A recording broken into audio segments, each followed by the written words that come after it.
dijaga seperti itu karena di awal ya saya akan bilang waktu di Polda pun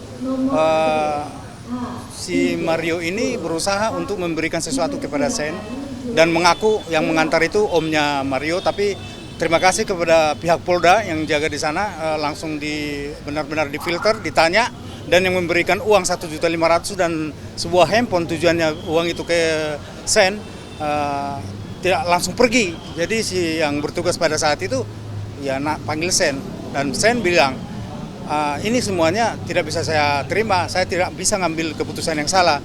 Hal-hal yang begini harus melalui pihak saya dan mengetahui orang tua saya tidak akan terima. Seperti itu. Mario Dandi memberikan sesuatu kepada Shena?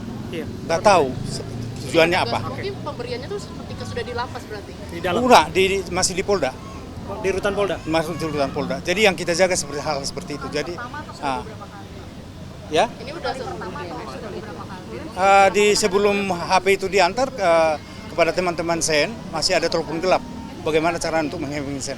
Telepon gelap ke siapa? Ke kawan-kawannya Sen, bukan ke saya. Tapi mereka kan sudah ada telepon gelap itu, ya langsung besok Sen dan disampaikan. Berarti penegasan saja ini terjadi di dalam rutan Polda ya Pak?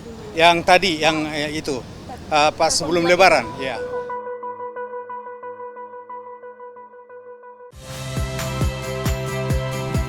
Saya Liviana Cerlisa. Saksikan program-program Kompas TV di siaran digital, pay TV, dan media streaming lainnya.